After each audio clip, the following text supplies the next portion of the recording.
Alors, juste avant d'entamer la partie UV Mapping, ici nous sommes en Blender Render, nous allons passer en Cycle Render, c'est pour la suite. Voilà. Et on va, pour faciliter notre travail, moi j'ai déjà fait, on va appuyer sur l'œil pour désactiver notre subdivision surface ici, évidemment en ayant sélectionné notre poignet. Voilà. Et pourquoi? Parce que simplement on va travailler un peu sur des arêtes et on va se faciliter la vie en faisant disparaître celle de la subdivision surface. Alors, nous allons appuyer sur tabulation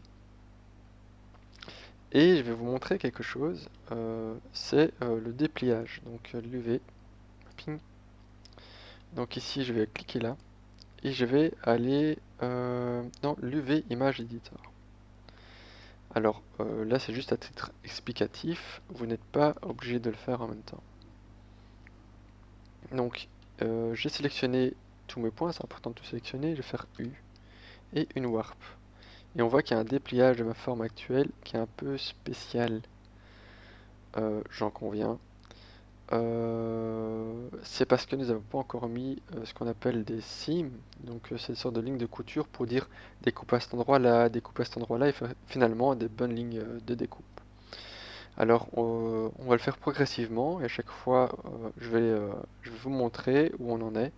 Vous n'êtes pas obligé de le faire, mais c'est juste comme ça, vous voyez de manière progressive ce qu'on fait. Voilà, alors voilà justement pour un peu illustrer ce qu'on met dire. On va imaginer par exemple qu'on va euh, dérouler ceci, tout l'intérieur, parce que plus tard, dans l'UV mapping, on va l'envoyer sur Photoshop et on pourra colorier cette partie en disant ben, je veux qu'un petit dessin ou une petite écriture, etc. Enfin, vous allez voir par la suite. Mais du coup, on va isoler cette zone. Comment faire? Donc, on va repérer déjà les coins. Donc, A pour tout désélectionner. Ici, on voit que c'est vraiment le coin de, de mon creux, excusez-moi. On va faire Alt, clic droit sur l'arête et on voit que ça a sélectionné jusque là. On va sélectionner le reste, on va faire majuscule Alt, clic droit sur l'arête, clic droit, hop là, et ça a sélectionné. Pour placer une ligne de couture, une seam, c'est CTRL E et marque seam. Voilà. Et je rappuie juste CTRL E pour vous montrer quelque chose. Si jamais je veux retirer une ligne de couture, une seam, je resélectionne la ligne que je veux retirer, je fais clear seam à la place. Voilà. Et on a fait une première ligne, on va faire la ligne de l'autre côté, j'appuie sur la molette pour passer de l'autre côté. On va faire Alt, clic droit. Et attention, pas majuscule à clic droit parce qu'on a quitté la sélection d'avant. Et maintenant, on va faire majuscule, Alt, clic droit. Voilà. Et on va faire CTRL E. Marque seam. Voilà. Maintenant, si j'appuie sur A, et je sélectionne tout, on voit qu'il n'y a rien qu'à modifier, c'est normal. Il faut faire U et à nouveau une warp. Et vous voyez, maintenant, on a une sorte de petite boucle qui est à l'intérieur de ceci. Alors, on va juste faire une petite chose qui va rendre son coloriage nettement plus facile parce que là, c'est difficile. Désolé pour la moto qui passe dans la rue. Je vais faire A pour désélectionner. Je vais faire Alt, clic droit ici pour sélectionner toute ma ligne. CTRL E et marque seam.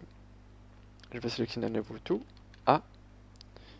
Et je vais faire U pour une warp à nouveau. Et voyez, c'est une jolie ligne maintenant. Et si je veux par exemple écrire dedans, là, par exemple, bonjour, ceci est un tuto de tuto.com, imaginons, bah, je pourrais sur Photoshop, grâce à mon image que je vais exporter, bah, écrire bonjour, ceci est un tuto, etc.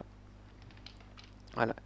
Et c'est globalement l'idée de ce qu'on va faire ici sur toute notre poignée. Sur la lame, ouais, on va pouvoir le faire, et encore, je pense pas que ce soit vraiment nécessaire. Mais par la suite, sur les autres couteaux, on en aura vraiment beaucoup besoin. Je me remets de vue de face, j'appuie sur A pour désélectionner. Donc ben, vous pouvez faire de même, hein, déjà ici si vous l'avez pas fait. Et limite appuyer sur pause pour vous remettre à niveau. Je continue. Donc, moi je veux isoler toute la face ici. Donc, je vais faire Alt clic droit ici, sur le coin de nouveau. Voir jusque où ça s'arrête. Voilà, jusque là, Alt clic droit. Pardon, majuscule Alt clic droit pour rajouter à la sélection précédente. Donc majuscule Alt clic droit. Ici, on repère jusque où c'est et on fait encore ça. Et encore.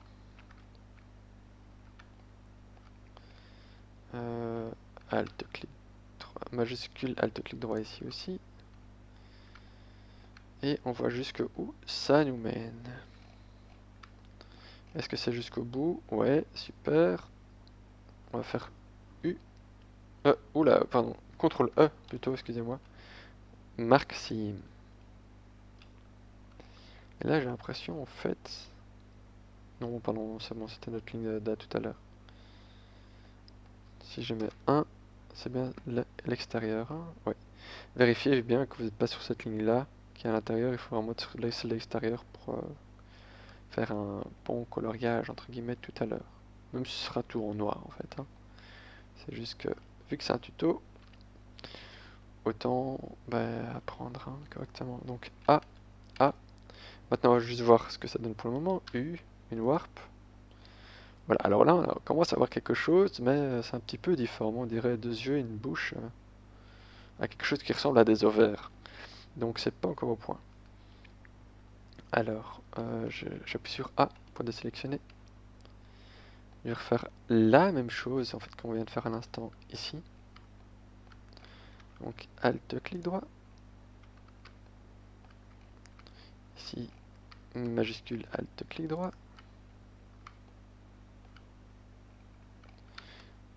Toujours un majuscule, Alt, clic droit. Je vais juste dire encore pour éviter de me répéter. Encore. Encore. Encore, c'est la bonne ligne. Et je crois que là on amène tout en bas. Et hop là. C'est bien ça. CTRL E. Maxime. Alors je fais A. U. Une warp. Et là j'ai un truc spécial. Je me suis planté quelque part. On va utiliser le... Attendez. Je pense qu'en fait, non, je ne me suis pas planté, c'est juste que la grande ligne là, c'est toute la ligne extérieure ici. Ce qui en soi n'est pas grave. J'aimerais bien juste savoir quelque chose. C'est je suis censé avoir 2 faces qui apparaissent et j'aimerais bien savoir où elle est. Donc, je vais cliquer droit ici, c'est ce côté-là, et ici, c'est ce côté-là. Donc en fait, si j'appuie sur A ici, je constate que c'est relié parce que je n'ai pas relié ici. C'est pour ça.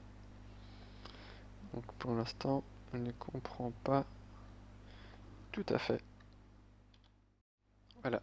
Alors, j'ai fait une petite pause et j'en ai profité pour chercher pourquoi, quand on faisait ça, l'une warp, c'était un petit peu bizarre. Donc en fait, c'est un petit défaut de modélisation. On a superposé des points, du moins j'ai superposé des points. Et en fait, il faut faire un remove double. Alors on va faire espace pour taper la commande qu'on veut. Et donc je vais la taper avec vous. Remove doubles. Voilà, il le propose. Enter. Voilà. Et là, il a retiré 10 vertices. Donc il y avait 10 points chez moi superposés. Qui foutait un petit peu le désordre. Et là on peut déjà voir, quand je refais une warp, que ça va déjà mieux. Voilà,